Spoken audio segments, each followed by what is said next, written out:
Max's ears twitched as the sounds of barking echoed through the training yard. The other dogs in his police K-9 unit were running through their drills, tracking scents, leaping through obstacles, and responding instantly to their handlers' commands. But Max wasn't like the others. He was sharp, intelligent, and strong, but something always seemed to distract him. Today, it was a faint rustling in the bushes nearby. "Max, focus!" barked Officer Hernandez's trainer. Max looked back at him, but then turned toward the bushes again, ears perked. It wasn't that Max didn't understand. He just couldn't ignore what his instincts were telling him. He bolted toward the bushes, sniffing and pawing at the ground. Hernandez sighed. Frustration etched across his face. He walked over and pulled Max away by the leash. "That's enough," he muttered, shaking his head. "You're not cut out for this." The verdict was delivered that afternoon. Despite weeks of training, Max was officially disqualified from the program. Hernandez spoke to his colleagues in hushed tones, but Max could sense the disappointment in the air. "He's just too unpredictable," Hernandez explained. "We need dogs that follow orders, not ones that chase every little sound." Max was taken back to the kennel, where he sat alone, staring out at the yard. He had always loved the work, the training, and the bond with his handlers. Now it was over. He didn't understand why, but he felt the weight of rejection as the other dogs continued their routines without him. A few days later, a woman named Laura walked into the adoption center where Max had been taken. Laura was a journalist in her late 20s with a knack for uncovering hidden stories. She had been looking for a companion ever since her last rescue dog passed away. The moment she saw Max, she felt a connection. "What's his story?" she asked the center's caretaker, who explained Max's rejection from the police force. Laura knelt down and stroked Max's head. "Well, Max, maybe you weren't meant to be a police dog. Maybe you're meant for something else." Max wagged his tail, leaning into her touch. A week later, Max was settling into his new home. Laura lived in a small but cozy apartment in the heart of the city. She worked from home most days, writing investigative pieces for local publications. Max quickly adapted to his new life, following Laura around the apartment and curling up at her feet while she worked. But then strange things started happening. Every morning, Laura would take Max for a walk around the neighborhood. At first, everything seemed normal. Max sniffed lampposts, barked at squirrels, and wagged his tail at passersby.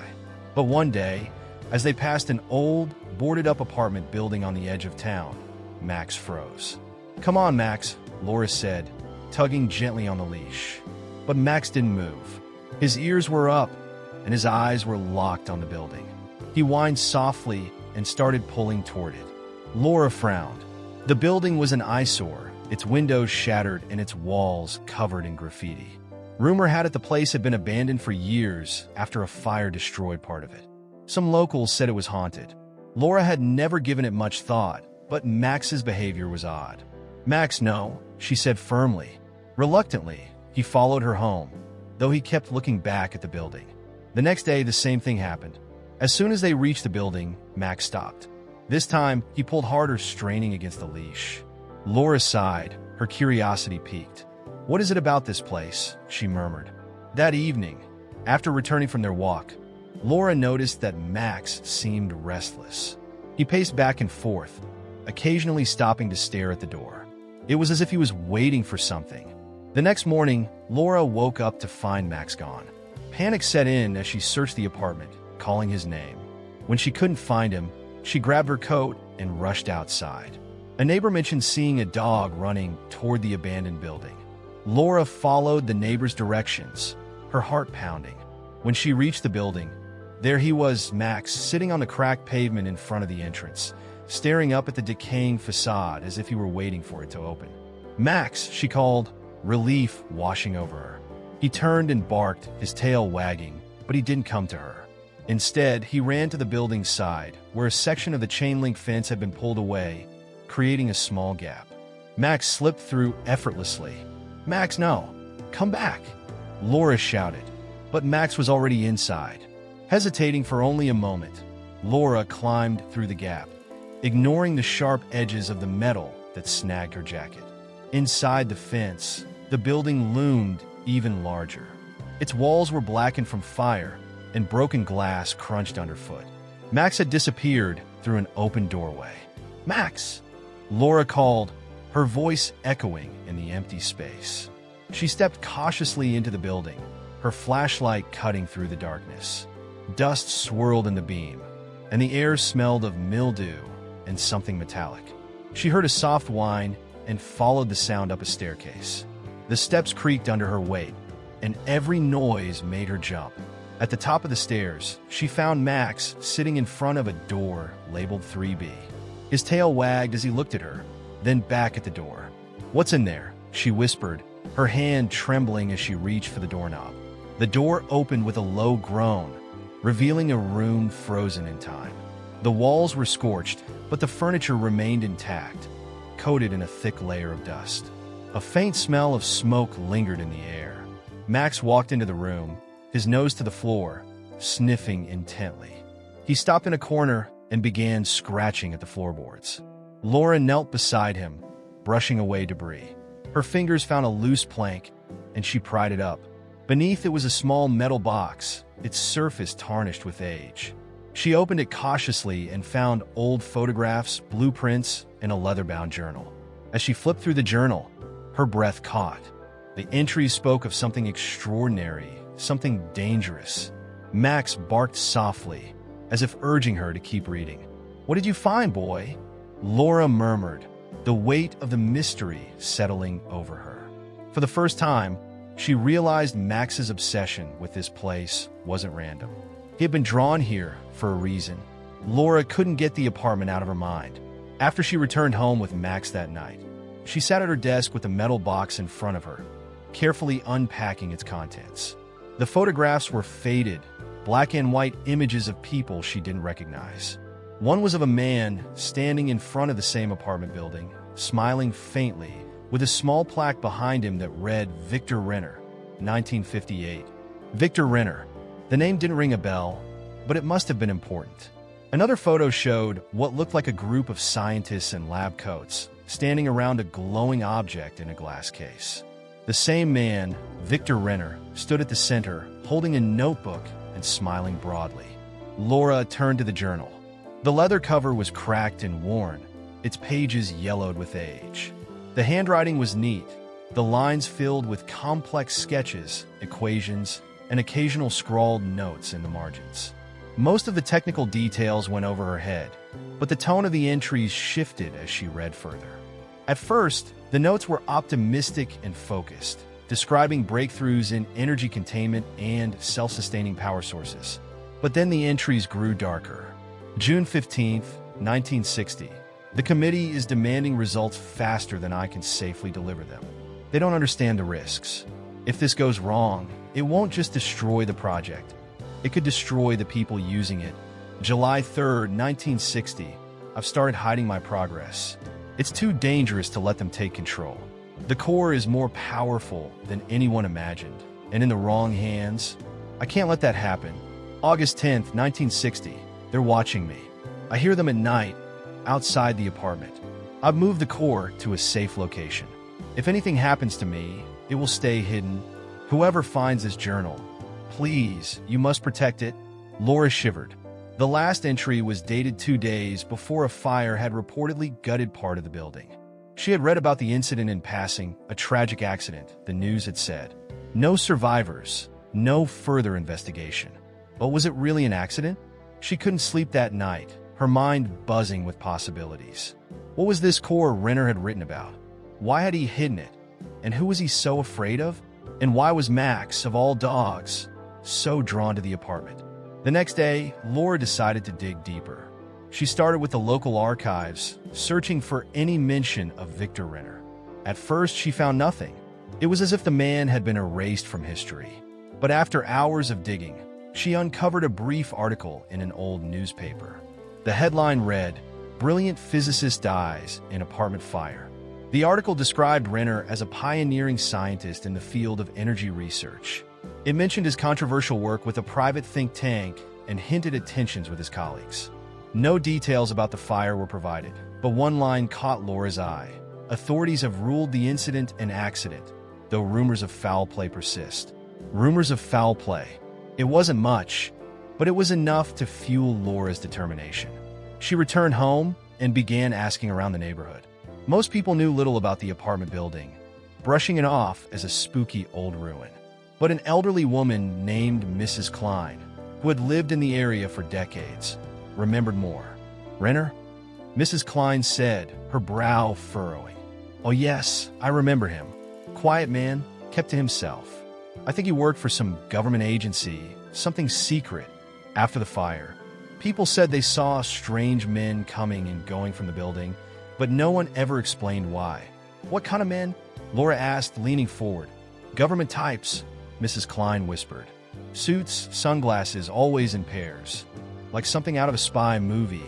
They were looking for something, but I never found out what." Laura's heart raced. It sounded absurd, like a conspiracy theory, but it matched the fear Renner had described in his journal. She thanked Mrs. Klein and returned home, her mind swirling with questions. If Renner had hidden something in the building, could it still be there? And if so, what would it mean to find it? Meanwhile, Max's behavior grew even more peculiar. He spent hours staring at the door, whining softly, as if waiting for Laura to take him back to the apartment. When she finally relented, his excitement was palpable. He practically dragged her through the streets, his leash taut as he pulled her toward the building. This time Laura came prepared. She brought a flashlight, gloves, and a small camera to document anything she found. As they slipped through the gap in the fence, she couldn't help but feel a shiver of unease. The building loomed above them, its broken windows like empty eyes watching her approach. Inside, the air was colder than she remembered. The floor creaked underfoot, and every sound seemed amplified in the silence.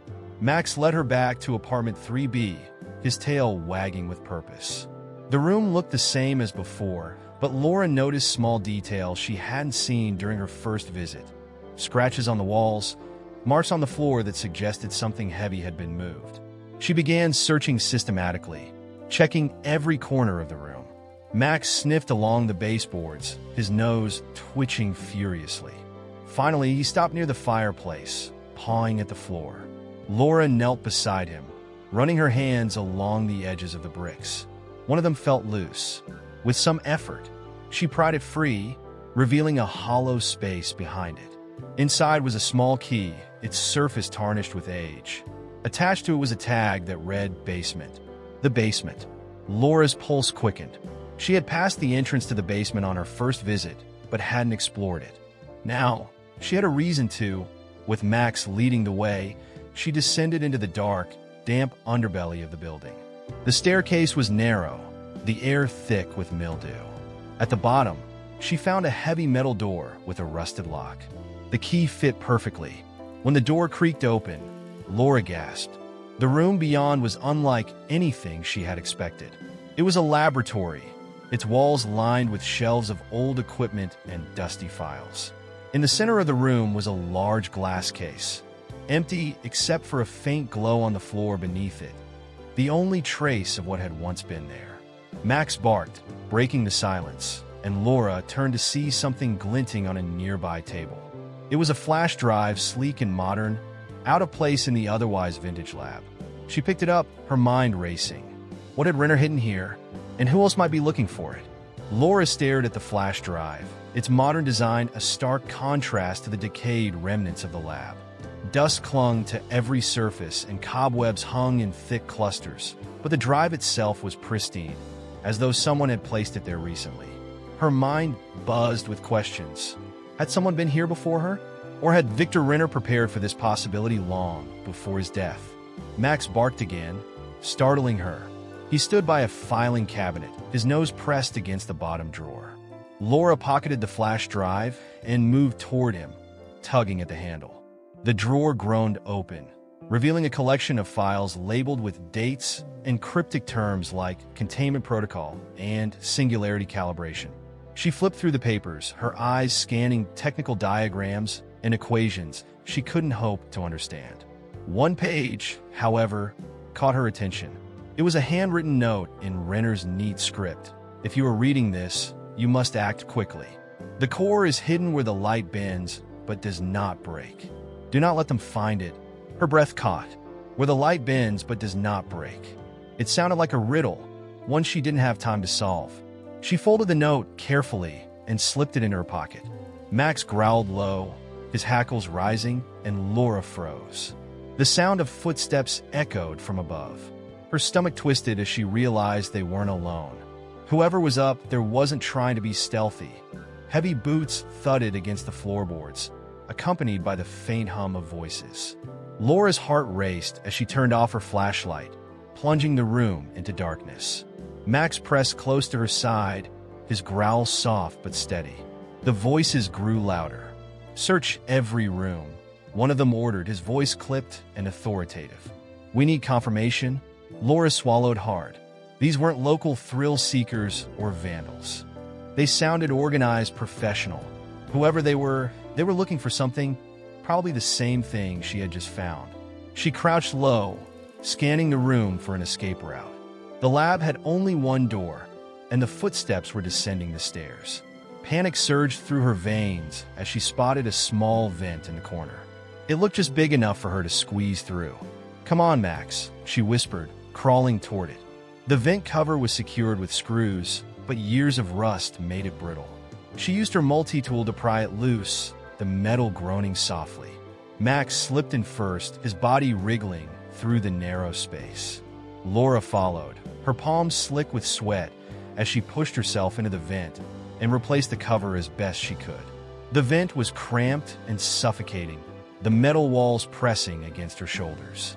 Max led the way, his nails clicking softly against the surface.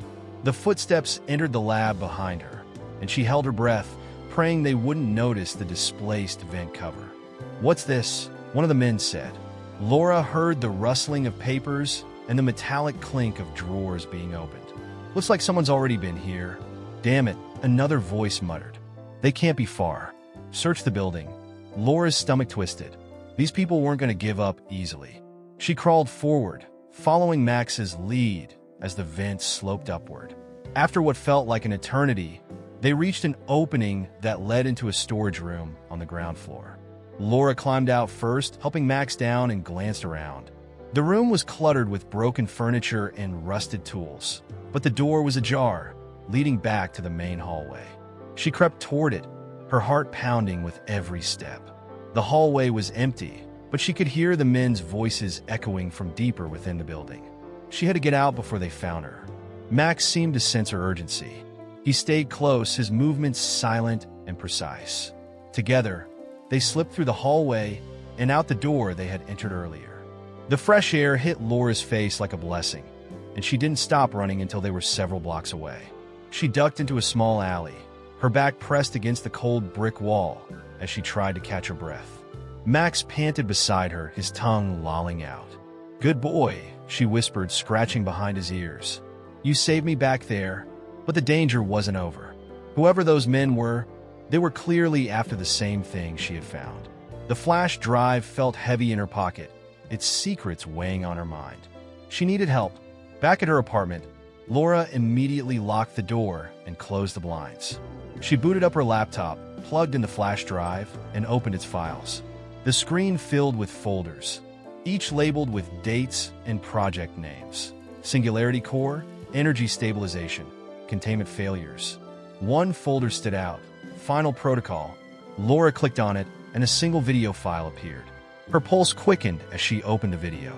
The screen flickered to life, revealing Victor Renner himself. He looked older than in the photographs, his face gaunt and his eyes filled with urgency. "If you're watching this," he began, his voice calm but grave, "then you've found my work. I wish I could say that's a good thing, but it isn't. The Singularity Core is a breakthrough in energy technology, clean, limitless power. But it's also dangerous. In the wrong hands, it could become a weapon of unimaginable destruction." Renner leaned closer to the camera. "I hid the core to protect it, but I'm not naive. They'll come for it, and they'll come for you. If you want to keep it safe, you'll need to solve the riddle. Where the light bends but does not break. It's the only clue I could leave." The video ended abruptly, leaving Laura staring at the screen. "The light bends but does not break. What could it mean?" She jotted down the phrase, her mind racing. It sounded like a reference to physics, something about light refraction, Maybe? Or was it more symbolic? Her thoughts were interrupted by a noise outside. She froze, listening intently. Footsteps approached her door, followed by a soft knock. "Ms. Harris," a man's voice called. "We need to talk." Her blood ran cold. They had found her. Max growled softly, his body tense. Laura grabbed the flash drive and Renner's journal, stuffing them into her bag. She had to get out now. Laura's breath caught in her throat as the knock came again, louder this time. "Ms. Harris, we know you're in there. Open the door, or we'll be forced to take action." Her mind raced, calculating her options. There was no way she could confront whoever these people were. And with her apartment on the 3rd floor, the window wasn't a viable escape route. Max growled, his body low to the ground, his sharp instincts sensing danger. "Max," Laura whispered, gently gripping his collar. She grabbed her bag, double-checking that the flash drive and Renner's journal were inside, and scanned the room. Her eyes landed on the fire escape. It was risky, but it was her only shot. The door rattled as whoever was outside tried the handle. "We're coming in, Ms. Harris," the voice barked. She bolted for the window, tugging it open and hoisting herself out onto the fire escape. Max followed, his nails clicking against the metal grate as they descended. Behind her, she heard the crash of her apartment door being kicked in. Adrenaline pumped through her veins as she climbed down, trying to move as quickly and quietly as possible. When she reached the 2nd floor, she paused, her chest heaving, and looked up. A man in a black suit leaned out of her window, scanning the fire escape. "There!" he shouted. Laura didn't wait to see if he was armed. She scrambled down the last ladder, landing in the alley below. Max was already running, his ears pinned back, and she followed, clutching her bag tightly. The sound of footsteps echoed behind her, growing louder. The alley opened onto a busy street, and Laura ducked into the crowd, weaving between pedestrians. Max stayed close, his presence grounding her as she navigated the chaos. She risked a glance over her shoulder and saw 2 men in suits pushing through the crowd, their eyes locked on her. She turned sharply down another alley and emerged into a parking lot. Her car was parked at the far end, a battered sedan that she hoped wouldn't draw too much attention. She fumbled with her keys, her hands shaking as she reached the door. Max jumped into the passenger seat, and she slid in after him, slamming the door shut. The engine roared to life, and she peeled out of the lot just as the men emerged from the alley. They sprinted toward her, but she was already merging into traffic. Her heart pounded as she weaved through the streets, checking her rearview mirror for any sign of pursuit. When she was sure she wasn't being followed, she turned onto a side street and pulled into a secluded lot. She sat there for a moment, her hands gripping the steering wheel as she tried to catch her breath. Max licked her hand, his warm tongue a small comfort in the chaos. "Good boy," she murmured, scratching behind his ears. "We're okay. For now." But she knew this wasn't over. Whoever those men were, they weren't going to give up easily. She had stumbled into something far bigger than she had anticipated, and now the weight of Victor Renner's legacy was on her shoulders. Her phone buzzed in her pocket, breaking the silence. She pulled it out and saw a message from an unknown number. "You can't run forever. We'll find you." Her stomach churned. They were tracking her somehow. She turned off the phone and threw it onto the passenger seat. If they knew her every move, she needed to disappear fast. But where could she go? And who could she trust? Her thoughts turned to Dr. Patel, a physicist she had interviewed months ago for a piece on renewable energy. Patel was brilliant, reclusive, and skeptical of authority, exactly the kind of person who might be able to help. Laura hesitated. Bringing someone else into this was risky, but she couldn't do this alone. She started the car and headed toward Patel's address, an old brownstone in the quieter part of the city. The drive felt endless, every shadow on the road a potential threat. When she finally arrived, she parked a block away and approached the house on foot, Max at her side. Dr. Patel answered the door after several knocks, her sharp eyes narrowing as she took in Laura's disheveled appearance. "Laura, what's going on?" "Dr. Patel, I need your help," Laura said, her voice trembling. She glanced over her shoulder, half expecting to see men in suits emerging from the shadows. "It's about Victor Renner." His work, his core, I found it. Patel's expression shifted from skepticism to alarm. Come inside. Quickly, Laura and Max entered the house, and Patel locked the door behind them. The interior was cluttered with books, papers, and strange gadgets, but it felt safe. Patel motioned for Laura to sit while she made tea. When she returned, Laura laid everything on the table: the journal, the photographs, and the flash drive. Patel's hands trembled as she picked up the journal. I've heard whispers about Renner's work, she said, flipping through the pages. The Singularity Core was supposed to be the answer to clean energy, but the rumors said it was unstable. It's more than that, Laura said, pulling out the note about where the core was hidden. Renner left this clue, where the light bends but does not break. I think he hid the core, but I don't know where. Patel leaned back, her brow furrowed. Light bending. It could be a reference to refraction, like in a prism. Or it might be metaphorical. Max barked, drawing their attention. He stood by a shelf, pawing at a book. Patel walked over and pulled it out. It was an old physics textbook, and inside was a folded piece of paper. She opened it, revealing a map with a series of coordinates. Laura's eyes widened. Do you think that's where he hid it? Patel nodded. It's possible.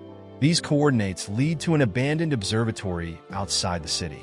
If Renner wanted to hide something involving light, an observatory would make sense.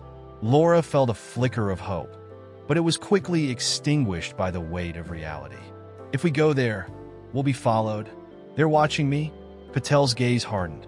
Then we'll have to outsmart them. I'll help you, Laura, but you need to be prepared. If what you're saying is true, we're up against people who won't hesitate to kill to protect their secrets. Laura nodded, determination hardening in her chest. She looked at Max, his eyes bright and alert. We'll find it, she said, more to herself than anyone else. We'll finish what Renner started. As the first rays of dawn broke through the windows, Laura and Patel began planning their next move. The clock was ticking, and the stakes had never been higher. The future of the world and their lives depended on what they did next.